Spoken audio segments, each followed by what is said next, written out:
Hello friends, welcome to voices of rise. இந்த வீடியோவில் நம்ம என்ன பார்க்க போகிறோம்னா, ஒன் பீஸ் எல்பா ஆர்க்கோட நெக்ஸ்ட் எபிசோட், அதாவது 1157th எபிசோட் வந்து ரிலீஸ் ஆயிடுச்சு. ஸோ அதோட தமிழ் பிரேக் டவுன் தான் இந்த வீடியோவில் பார்க்க போகிறோம். வீடியோ ஸ்கிப் பண்ணாமல் பாருங்கள். மறக்காம நம்ம சேனலில் சப்ஸ்கிரைப் பண்ணணும். சப்ஸ்கிரைப் பண்ணிட்டு இந்த பெல் ஐக்கனை கிளிக் பண்ணிடுங்க. வாங்க இப்போ வீடியோக்குள்ளே போகலாம். எபிசோடோட ஸ்டார்டிங்கில் வந்து பார்த்தீங்கன்னா, போன எபிசோடில் எப்படி வந்து நாமி கேரக்டர் வந்து திடீர்னு ஒரு இடத்துல இருந்து எழுந்திக்கிற மாதிரி முடிச்சிருந்தாங்களோ, அந்த இதில் இருந்து தான் ஸ்டார்ட் பண்ணியிருக்காங்க. அதாவது வந்து பார்த்தீங்கன்னா, நாமி கேரக்டர் என்ன இடம்னே தெரியாத ஒரு இடத்துல வந்து எந்திக்கிறா. அதாவது அந்த இடத்த நீங்கள் நல்லா நோட் பண்ணீங்க அப்படின்னா, அது வந்து ஒரு லெகோ வேர்ல்டு மாதிரி இருக்குது. சும்மா ஒரு பிளாக்காக இருக்கும்ல, ஸோ அந்த மாதிரி ஒரு வேர்ல்டு மாதிரி இருக்குது. வேர்ல்டு மீன்ஸ் அந்த ஊர் அப்படி இருக்குது. அந்த கேஸ்டிலுமே அதே மாதிரி தான் இருக்குது. இவன் எந்திக்கும் போதே வந்து உசப்போட வாய்ஸ் வந்து கேட்டுகிட்டே இருக்குது. சரி, இவன் என்ன எந்த இடம்னே தெரியலன்ற அந்த குழப்பத்தில் இருக்கும் போதே திடீர்னு வந்து ஒரு மிஸ்டீரியஸான சவுண்ட் வருது. என்னடா அப்படின்னு பார்க்கும்போது பின்னாடி வந்து ஒரு முள்ளம்பன்றி வந்து நிற்கிது. ரொம்பவே க்யூட்டான ஒரு முள்ளம்பன்றி வந்து நிற்கிது. இவன் அதை பார்த்து பயந்து கத்திடுறா. அதனால அந்த முள்ளம்பன்றி கோவமாகி இவளை அப்படியே துரத்திட்டே ஓடி வருது. நடுவில் வந்து பார்த்தோன்னா உசப்பை வந்து மீட் பண்ணுறா. உசப் என்ன பண்ணிட்டு இருக்கான் அப்படின்னா, அவனை வந்து ஒரு கேட் வந்து பிடிச்சிட்டு இருக்கு. அதாவது ஆக்சுவலி அந்த முள்ளம்பன்றியுமே கேட்டுமே வந்து ரொம்ப ஒரு ஜெயின் சைஸில் இருக்கு. ஓகேவா? ஸோ நீங்கள் என்ன நினைப்பீங்க, இது வந்து ஓகே அவங்க எல்லாருமே வந்து எல்பாஃப்குள்ளே வந்துட்டாங்க அப்படின்னு நினைப்பீங்க. ஆனால் வந்து அது எல்பாஃப் கிடையாது. எனக்கு தெரிஞ்ச வரைக்கும் அது எல்பாஃப் கிடையாது. அது எல்பாஃபா இல்லையான்னு இன்னும் வந்து அந்த எபிசோட்லேயுமே சொல்லலை. ஸோ இப்போ என்ன அப்படின்னா, நாமி வந்துட்டு ஒரு முட்டு சந்தில் மாட்டிக்கிறா. அந்த முள்ளம்பன்றி கூட இப்போ ஃபைட் பண்ணி ஆகணும். அப்போ அவகிட்ட இருக்க அந்த ஜியூஸை வச்சு ஃபைட் பண்ணுறா. அந்த முள்ளம்பன்றியுமே ஷாக் அடிச்சிருச்சு. ஆனால் என்ன அப்படின்னா, அவள் வந்து ஃபஸ்ட் ஃப்ளோரில் இருக்கா, உசப் வந்து கிரவுண்ட் ஃப்ளோரில் இருக்கான். இப்போ அந்த ஷாக் அடிச்ச அந்த ஃபோர்ஸில் வந்து நாமி வந்து கீழே விழுறா, அந்த ஃபஸ்ட் ஃப்ளோரில் இருந்து கிரவுண்ட் ஃப்ளோருக்கு. இப்போ அந்த முள்ளம்பன்றி ஆல்ரெடி ஷாக்கில் இருக்கிறதுனால அந்த முள்ளம்பன்றி வந்து அந்த பூனையோட தலையில் விழுந்து அந்த பூனையுமே ஷாக் ஆயிடுச்சு. இப்போ ரெண்டு நாமியும் உசப்பும் வந்து தப்பிச்சிடுறாங்க. ஆனால் ஆப்போசிட்டில் முள்ளம்பன்றியும் அந்த பூனையும் இருக்குது. டக்குனு அந்த பூனை மட்டும் நம்ம உசப்பையும் நாமியும் துரத்த ஆரம்பிக்குது. இவங்க ரெண்டு பேரும் ஓடியே வராங்க. அப்போ நாமி வந்து உசப் கிட்ட கேட்குறா, நம்ம எப்படி இங்கே வந்தோன்றது உனக்கு ஞாபகம் ஏதாச்சும் இருக்கா அப்படின்னு கேட்கும்போது உசப் சொல்கிறான், இல்லை நம்ம வந்துட்டு ஜெயின் பைரட்ஸோட ஷிப்பில் இருந்தோம், அப்புறம் குடித்தோம், அதுக்கப்புறம் அப்படியே நான் எந்திக்கும் போது இந்த கேஸ்டில்குள்ளே இருந்து எந்திரிச்சேன், அவ்வளோதான் எனக்கு ஞாபகம் இருக்குது அப்படின்னு உசப் சொல்கிறான். அப்போ நமக்கு டக்குன்னு ஒரு விஷயம் ஞாபகம் வருது. அதாவது வந்து அவங்க வந்து இந்த க்ரீன் ஃபெய்ரி அப்படின்னு சொல்லிட்டு ஒரு சரக்கு அடிச்சிருப்பாங்க. அதாவது அந்த ஜெயின்ஸ்லாம் குடிக்கக்கூடிய ஒரு சரக்கு. அப்போ ஒரு ஜெயின்ட் வந்து சொல்லியிருப்பான், இந்த சரக்குலாம் அடிக்கும் போது உங்களுக்கு வந்து பார்த்தீங்கன்னா ஹாலுசினேஷன்ஸ்லாம் ஃபார்ம் ஆகும், ரொம்ப பவர்ஃபுல்லான ஒரு சரக்கு அப்படின்னு சொல்லுவான். ஸோ அப்போது நாமி என்ன நினைக்கிறா அப்படின்னா, ஓகே நம்ம வந்து ஹாலுசினேஷனுக்குள்ளே இருக்கோம் போல இருக்குது அந்த சரக்கை குடிச்சனால அப்படின்னு நினைக்கிறா. ஸோ இப்படி ஓடி போயிட்டு இருக்கும்போது ஒரு முட்டு சந்தில் வந்து மாட்டிக்கிறாங்க. அதுக்கப்புறம் கீழே பார்த்தோன்னா ரொம்ப கீழே ஒரு பள்ளம் மாதிரி இருக்குது. ஸோ இப்போ இந்த பூனை வந்து அட்டாக் பண்ண போது உசப் என்ன பண்ணுவான் அப்படின்னா, ஓகே நாமி இப்போ இது ஹாலுசினேஷன்னா அந்த பூனை நம்மளை அடிக்கிறது நமக்கு வலிக்காது, நம்ம சாவ மாட்டோம் அப்படின்னு சொல்லிட்டு பெரிய வீரம் மாதிரி போய் நிற்பான். அந்த பூனை ஒரே அடி அடிக்கும். உசப் வந்து இந்த மேலே இருந்து கீழே போய் விழுந்துருவான், அந்த பள்ளத்திலே போய் விழுந்துருவான்.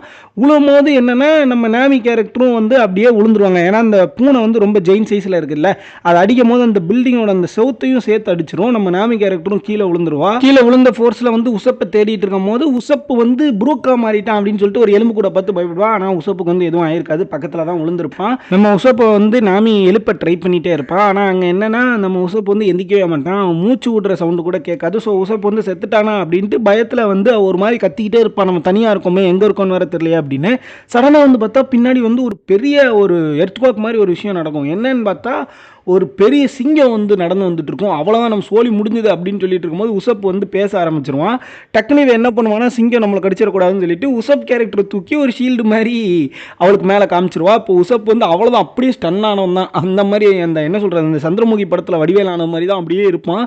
டக்குன்னு அப்போ தான் நான் வந்து யோசிச்சேன், என்னடா இந்த எபிசோடு முடிய போகிற டைம் வந்துருச்சு, நம்ம இன்னும் லூஃபியை பார்க்கல, இந்த ரெண்டு கேரக்டர்ஸை வச்சு முடிச்சிருவாங்களோ, ஃபில்லர் மாதிரி இருக்குமோ அப்படின்னு நினச்சேன். அதுக்கப்புறம் தான் வந்து நம்ம தலைமை லூஃபி ஓடி வந்து அப்படியே லூஃபி ஓடி வரான், இன்னொரு சைடு ஜோரா ஓடி வரான், இந்த சைடு சாஞ்சி ஓடி வரான். 3 பேருமே சேர்ந்து அந்த சிங்கத்தை போட்டு அடி அடின்னு அடித்து கீழே தள்ளி விட்டுறாங்க. ஆனால் கடைசியில் தான் தெரியுது இவங்களை துரத்திட்டு வந்தால் அந்த பூனை தான் அந்த சிங்கம் மாதிரி மாறி இருக்கு அப்படின்னு சொல்லிட்டு. சரி ஓகே, இப்போ ஃபைனலி வந்து எல்லாருமே ஒன்று சேர்ந்துட்டாங்க, இனிமேல் என்ன நடக்க போகுது அப்படின்னு பார்க்கும்போது நம்ம நாமி கேரக்டர் கேட்டுகிட்டே இருக்கா, நம்ம எப்படி இங்கே வந்தோம் அப்படின்னு கேட்கும்போது ஜோரோவுமே சொல்கிறேன், நான் எந்திரிச்சு பார்க்கும்போது இங்கே ஒரு டவுன் இருக்குது, அங்கே தான் நான் முழிச்சேன். அப்படியே நடந்து வரும்போது நான் லூஃபி வந்துட்டு ஒரு ரேபிட் கூட சண்டை போடுறத பார்த்தேன் அப்படின்னு சொல்லுவான். இதில் நீங்கள் முக்கியமான விஷயத்தை நோட் பண்ணுறது என்ன அப்படின்னா, எபிசோடோட ஸ்டார்டிங்கில் ரேண்டமாக அந்த டவுனில் வாழ்ந்துட்டு இருக்க 2 பேர் வந்து சொல்லுவாங்க, இந்த மாதிரி காட்டுக்குள்ளே டவுனில் இருக்கிறவங்க சொல்கிறதபடி பார்த்தோன்னா நம்ம இயர்கார்டு வந்து அடி வாங்கிட்டு இருக்காரு அப்படின்னு சொல்லுவான். அப்புறம் தான் தெரியுது அந்த இயர்கார்டு அப்படின்னா அந்த ஜெயின்ட் ரேபிட்னு அர்த்தம். அந்த ஜெயின்ட் ரேபிட் அடித்தது யார், நம்ம லூஃபி தான் வந்து அடித்து அதை சாப்பிட்ருப்பான். ஸோ வந்து அதை பற்றி தான் அந்த 2 கேரக்டர் எபிசோடோட ஸ்டார்டிங்கில் பேசியிருப்பாங்க. அண்ட் அதுக்கப்புறம் அந்த 2 கேரக்டரில் ஒருத்தர் சொல்லுவான், இதை பற்றி நம்ம வந்து சன்கார்டு கிட்ட ரிப்போர்ட் பண்ணணும் அப்படின்னு சொல்லுவான். நீங்கள் நல்லா நோட் பண்ணணும், சன்கார்டுனா நம்ம லூஃபி கிடையாது. நீங்கள் எல்பாஃபார்க்கோட ட்ரெய்லரை பார்த்துருந்தீங்கன்னா தெரியும், நம்ம லோக்கியை தான் வந்து சன்கார்டு அப்படின்னு சொல்லிட்டு ரெஃபர் பண்ணியிருப்பாங்க அந்த ட்ரெய்லர்லேயே. ஓகேவா? ஸோ இப்போ வந்து லோக்கிட்ட சொல்லணும் அப்படின்ற மாதிரி தான் அந்த 2 கேரக்டர் பேசியிருக்காங்கன்னு நினைக்கிறேன். எனக்கு தெரிஞ்சு அப்படி தான் இருக்கும்.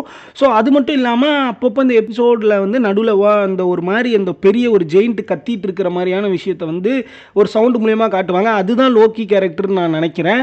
ஸோ இப்போ வந்து என்ன அப்படின்னா, இவங்கெல்லாம் நம்ம லூஃபி, சாஞ்சி, ஜோரோ எல்லாருமே வந்து பேசிகிட்டு இருக்கும்போது அந்த கேஸ்டில் வந்து ஸ்டேபிளாக இல்லாமல் இடிஞ்சு விழுந்துரும். இப்போ டைரெக்டாக வந்து அவங்க கீழே விழுந்துருவாங்க. அதுக்கப்புறம் அவங்க எல்லாருமே வந்து பேசிகிட்டு இருப்பாங்க. அப்போ உசப் வந்து சொல்லுவான், எனக்கு தெரிஞ்சு நம்ம எல்பாஃபில் தான் இருக்கும்னு நினைக்கிறேன். அண்ட் அது மட்டும் இல்லாமல் நம்மளோட சைஸுக்கு அவங்க கிட்ட எந்த கிளாத்ஸுமே இருக்காது, துணி எதுவுமே இருக்காது. அதனால நம்மளை ஜெயின் சைஸுக்கு மாற்றிட்டாங்க. அதனால தான் நம்ம எல்லாருமே இந்த எல்பாஃபோட ட்ரெடிஷனில் வந்து ட்ரெஸ்லாம் போட்டிருக்கோம் அப்படின்ட்டு வந்து உசப் வந்து சொல்லிட்டு இருப்பான். அதாவது வந்து பார்த்தீங்கன்னா நமக்கே இன்னும் வந்து தெரியல, எபிசோடில் எந்த இடத்துலையுமே சொல்லலை இந்த இடம் தான் வந்து எல்பாஃப் அப்படின்ற மாதிரி எதுவுமே சொல்லலை. ஸோ அதனால இது வந்து எல்பாஃபா கூட இருக்கலாம், இல்லாமையும் இருக்கலாம், இல்லை லோக்கியை அடைச்சி வச்சிருக்க வேற ஒரு இடமா கூட இருக்கலாம். ஏன் நான் இதை வந்து ஒரு மாதிரி டவுட்டாக சொல்கிறேன் அப்படின்னா, எல்பாஃபார்க்லேருந்து நான் ஒன் பீஸோட மாங்கா படிக்கவே இல்லை. ஸோ அதனால வந்து நானுமே வந்து அனிமே பார்த்து தான் வந்து தெரிஞ்சிட்டு இருக்கேன். அதனால தான் பிரேக் டவுன் போட்டுட்ருக்கேன். அதாவது வந்து இது என்ன இடம்னே தெரியலப்பா. ஜோரோ டக்குன்னு சொல்லுவான், நம்ம ஜெயிண்டாக மாறுறதுக்குலாம் வாய்ப்பே கிடையாது அப்படின்னு சொல்லும்போது சாஞ்சி சொல்லுவான், ஆமாம் நம்ம எல்லாரும் இங்கே இருக்கோம், பட் இருந்தாலும் நம்மளோட டீமில் இருக்கிற ஒரு சில பேர் இங்கே இல்லை அப்படின்னு சொல்லுவான். எதை நீ எப்படின்னு சொல்கிற அப்படின்ற போது சாஞ்சி வந்து ஒரு மாதிரி மோப்பம் முடிச்சு பார்ப்பான். அப்போ வந்து ராபின் இங்கே இல்லை அப்படின்ற மாதிரி சொல்லுவான். ஸோ உண்மையாகவே வந்து பார்த்தீங்கன்னா போன எபிசோடில் ராபின், அப்புறம் வந்து சாப்பர், அதுக்கப்புறம் ஜிம்பே எல்லாருமே வந்துட்டு ஜெயின் பைரட்ஸோட ஷிப்பில் தான் இருப்பாங்க.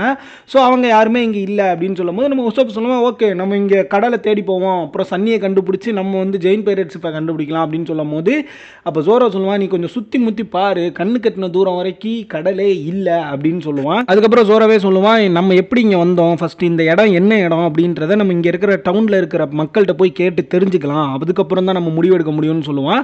ஓகே லூஃபியும் வந்துட்டு ஓகே நம்ம டவுனுக்கு போக போகிறோம் அப்படின்னு ஜாலியாவாங்க. சாஞ்சியும் வந்து ஓகே டவுனுக்கு போகலான்னு சொல்லுவான். உசப்பும் ஓகேன்னு சொல்லிடுவான். நாமி மட்டும்தான் இப்படி ஒரு க்ரீப்பியான பிளேஸில் எப்படி நீங்கள் என்ஜாயபுளாக இருக்கிறீங்க அப்படின்ற மாதிரி கேள்வி கேட்பா. ஆனால் எல்லாருமே வந்து டவுனுக்குள்ளே போகிறதுக்கு ரெடி ஆயிடுவாங்க. அதுக்கப்புறம் அப்படியே இந்த எபிசோடு வந்து முடியுது. ஆனால் ஆக்சுவலி வந்து பார்த்தீங்கன்னா இந்த எபிசோடு முடியும் போதுமே உசப்பும் லூஃபியும் வந்துட்டு எல்பாஃப்னு பாட்டு பாடிட்டு ஜாலியாக இருப்பாங்க. ஏன்னா டவுனுக்குள்ளே போகிறாங்களா. எனக்கு வந்து இந்த இடம் எல்பாஃபா இல்லையானே எனக்கு தெரியல. ஆனால் பார்க்குறதுக்கு ஒரு லகோ சிட்டி மாதிரி தான் இருந்துச்சு. ஆனால் அந்த ஃபஸ்ட்டு அந்த மக்களை காமிப்பாங்க, அந்த ரேண்டமாக 2 பேர் பேசிகிட்டு இருந்தாங்களே சன்கார்டை பற்றி, அவங்க வந்து எல்பாஃபில் எப்படி வந்து வாரியர்ஸ் ட்ரெஸ் பண்ணியிருப்பாங்களோ அதே மாதிரி ட்ரெஸ் பண்ணியிருக்காங்க. ஸோ மேபி இது எல்பாஃபில் இருக்கிற ஒரு பார்ட் ஆஃப் வில்லேஜாக இருக்கலாம், இல்லை ஒரு டவுனாக இருக்கலாம்னு நினைக்கிறேன். ஆனால் எனக்கு என்ன ஒரு டவுட்னா, எப்படி ஜெயின் பைரேட் ஷிப்பில் இருந்து நம்ம லூஃபியும் இவங்களும் மட்டும் திடீர்னு மறைஞ்சு போய் இந்த இடத்துக்கு வந்திருப்பாங்க அப்படின்றது ரொம்பவே ஒரு குழப்பமாக இருக்குது. அண்ட் அது மட்டும் இல்லாமல் சன்கார்டு அப்படின்ட்டு மென்ஷன் பண்ணுறது நம்ம லோக்கியை தான். லோக்கியோட சவுண்டு அப்பப்போ வருது, அதை வந்து அனிமேல காமிச்சிருக்காங்க. ஸோ லோக்கியுமே இந்த இடத்துக்கோட பக்கத்தில் தான் இருக்கும். அப்போ மேபி இது எல்பாஃபா இருக்கும்னு நான் நினைக்கிறேன். எனக்கு தெரிஞ்சு ஒரு 90% இந்த இடம் தான் எல்பாஃபா இருக்கும்னு தோணுது. நீங்கள் என்ன நினைக்கிறீங்கன்றத கமெண்ட் செக்ஷனில் வந்து கமெண்ட் பண்ணுங்கள். இந்த எபிசோட் உங்களுக்கு பிடிச்சிருந்தா இல்லையா அப்படின்றத நீங்கள் சொல்லிட்டு போகலாம். இதுக்கப்புறம் நான் அடுத்தடுத்து வர ஒன் பீஸ் எபிசோட கண்டினியூ பண்ணலாமா வேண்டாமான்றதையும் நீங்கள் சொல்லிட்டு போங்க. ஓகே ஆக்சுவலி வந்து இந்த இடம் தான் எல்பாஃப் எனக்கு தோணுதுப்பா. அதான் வந்து நான் உங்ககிட்ட ஷேர் பண்ணணும்னு நினச்சேன். ஸோ இந்த பிரேக் டவுன் வந்து ஃபுல்லாக இந்த எபிசோட் எப்படி இருக்குது அப்படின்றத ஷார்ட் அண்ட் ஸ்வீட்டாக ஒரு இம்பார்ட்டண்ட்டான சீன்ஸ்லாம் வச்சு நான் உங்களுக்கு வந்து எக்ஸ்பிளைன் பண்ணிட்டேன். பட் நீங்கள் போய் உண்மையிலே செக் பண்ணி பாருங்கள், ரொம்பவே நல்லா இருக்குது இந்த எபிசோடு, வேறு மாதிரி இருக்குது. பார்த்துட்டு உங்களோட ஒப்பீனியனை வந்து நம்ம வீடியோ கீழே வந்து கமெண்ட் பண்ணுங்கள். சரி ஓகே ஃப்ரெண்ட்ஸ், இதோட இந்த வீடியோ நான் முடிச்சுக்கிறேன். இன்னொரு நல்ல வீடியோவில் உங்களை வந்து சந்திக்கிறேன். மறக்காம நம்ம சேனலை சப்ஸ்கிரைப் பண்ணலாம், சப்ஸ்கிரைப் பண்ணி அந்த பெல் ஐகானை கிளிக் பண்ணிடுங்க. Until the next video, goodbye.